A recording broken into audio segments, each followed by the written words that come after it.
Good morning, Vanguardians. Welcome to another edition of Vanguard K9's Training Tips for all you up-and-coming master trainers, animal behaviorists.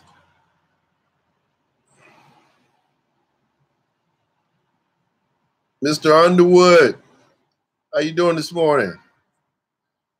Glad to see you. So what we're going to talk about this morning is painting pictures. And when I say painting pictures, I'm referring to what your dog remembers and sees or expects that you expect of him. So this is going to be short and brief because I got to get out here and go training. How you doing, Tyron? Tate? I need to get out here and do some training. And I thought that it'd be useful if I tell you guys this, because maybe somewhere in your training, you'll start to say, hey, okay, when I do this, this is why I'm doing this. And I'm trying to paint the best image I can in my dog's mind. Hello, Walter. So we're talking about painting pictures. And painting pictures is basically when I say to the dog, search or get him. He needs to understand the concept of what get him means. When I say watch him, there's a guy creeping from somewhere.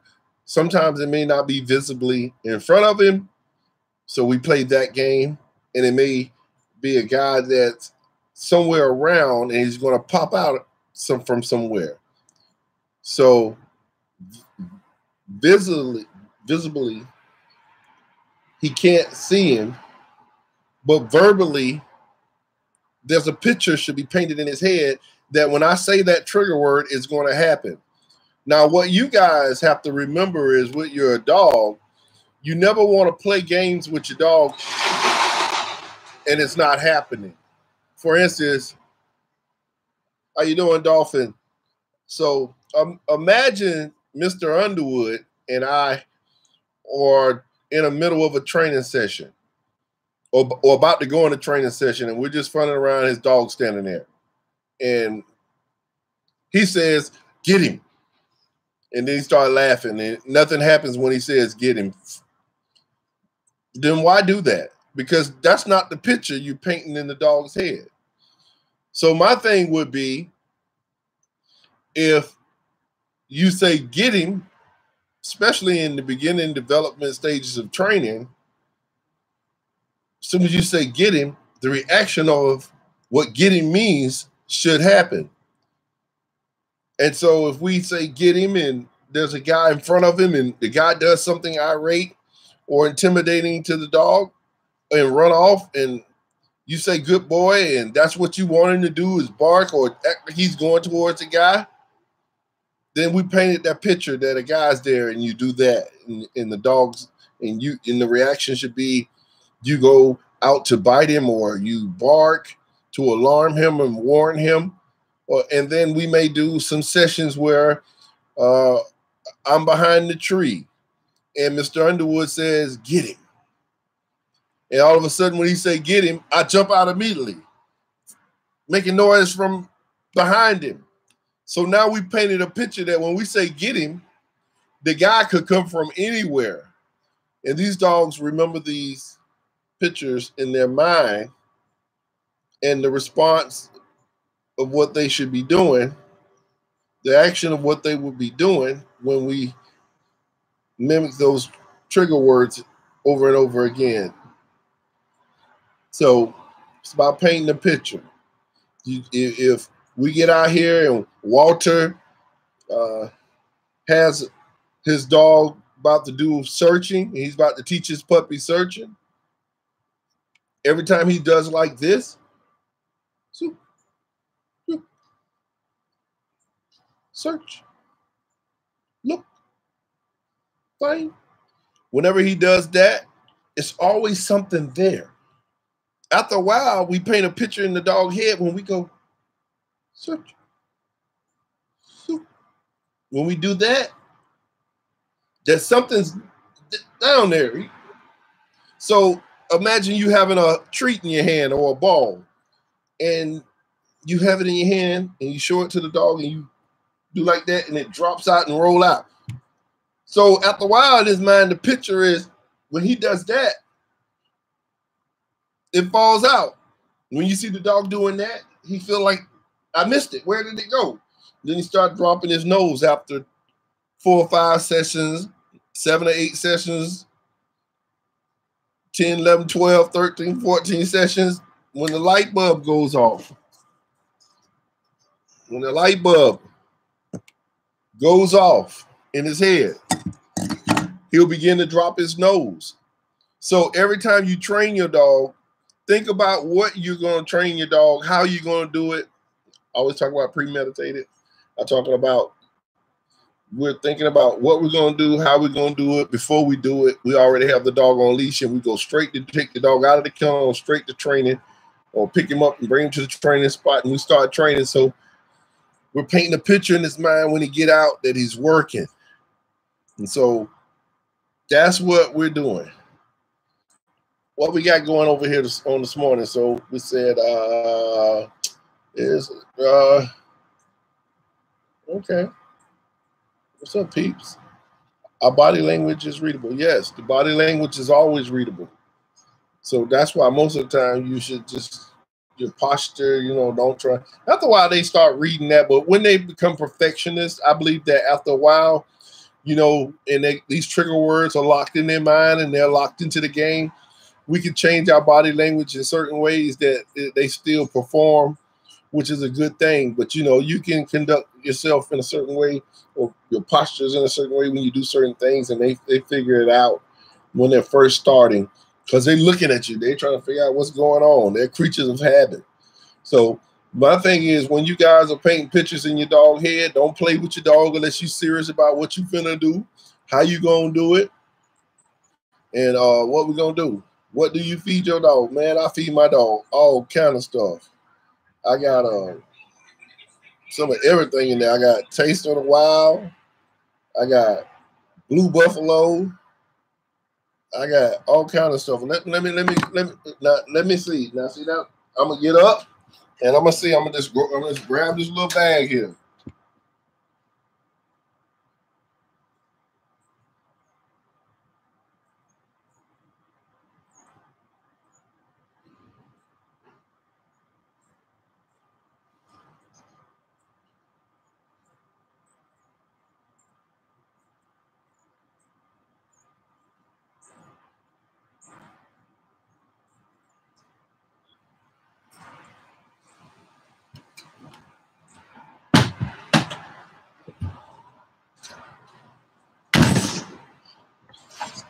So we're back up the intermission. When I every day, some red cell.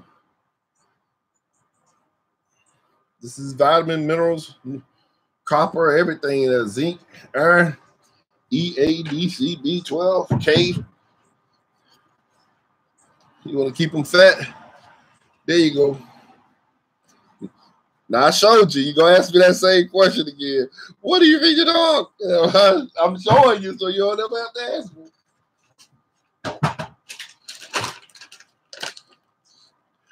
Taste the Wild treats. I know that's Blue Buffalo stuff there.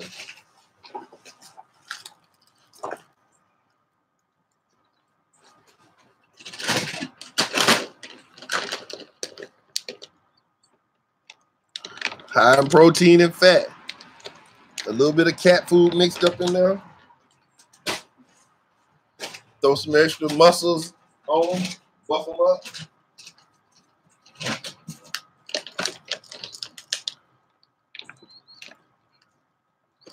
Now the grown dogs, they eating what's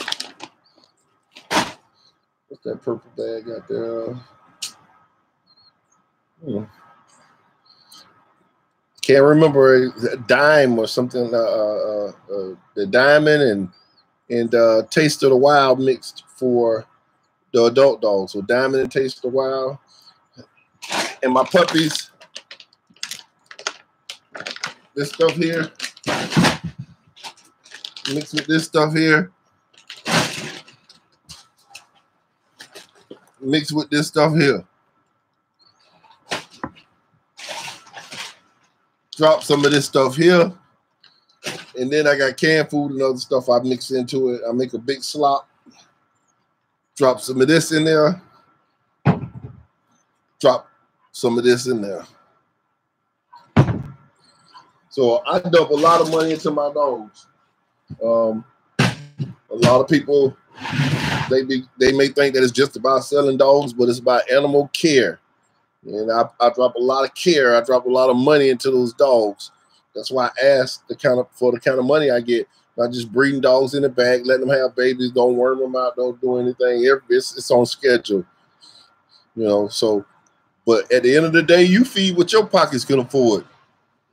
Don't try to follow me. I'm not going to follow Tyrann Tate. Tyrann Tate may have endless pockets. My pocket got a hole in it. I can't afford a crystal with cheese on it. I'm not here. And so I'm going to go and buy what I can afford. But I try to feed those dogs foods because it's bad out there in the kennel or here, you know, I don't want to smell bad and it's not loose and the taste of the wild, get it kind of locked in, rubbery hard and too long is hard. And they don't use the bathroom as much and then they don't eat as much as that good stuff. But you go and buy the cheaper dog food, they might drop 4 or 5 times a day. And a lot more and when they do it, when they having a bowel movement. So the more expensive the dog food is, and really in the dog food, remember this now. Remember when you look at dog food, the first 3 ingredients, because I had to study nutrition when they had me in school. The first 3 ingredients is mainly what the bag is. So the rest of that is fillers. It's the first three ingredients. So follow the first 3 ingredients, and then the rest of it, look at it and try to be happy with that. Get you a little beef, a little meat, and whatever else. And so everybody got what they're doing, and no matter what somebody doing, who says who's right, who says who's wrong, who cares what other people doing, don't worry about what I'm doing. Do what you want to do. That's your dog. You got your own beliefs, and you got what you love. My phone blowing up off the hook. I just wanted to drop in and give you guys 15 minutes of my time. I'm at the 13-minute mark. We are VanguardK9.com. For those of you who are just tuning in and has fallen upon or stumbled upon my channel, if you like what you're hearing, you like these Vanguardians that you can socialize with here, and you feel welcome, use the tips, join the group. If you're looking for a working dog, don't hesitate to pick up the phone and give us a call and dial 904-450-3339. We are VanguardK9.com. I'm Master Vonda Muff, the world's greatest puppy imprinter with some of the world's greatest working dogs. You mix Dutch and man, well, listen, Mr. Alexander, I mix anything that works. Y'all don't get too caught up on the breed. Don't get too caught up on the dog food. Don't get too caught up hype on techniques or whatever else, and don't get caught up in pedigrees. It is what it is.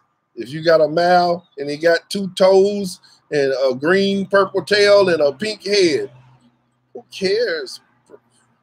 Take him out and find something, do something, and I'll come breed to him. We don't care what it is. We don't care if it's a Rottweiler or a Chihuahua. You know, it may not be intimidating for some of these guys out here in the service world or myself, but if he's great, I just love him. You know, and somebody said they BARF. I guess they straight raw. All that other stuff. Let's see. That was Alexander. Yeah, that was Alexander. I have my glasses today.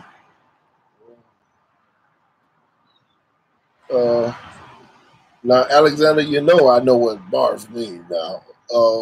Let's see. My live chat left. So you guys check us out and finna drop some new videos and go training. Happy training to all of you Vanguardians. Peace. Peace. Peace.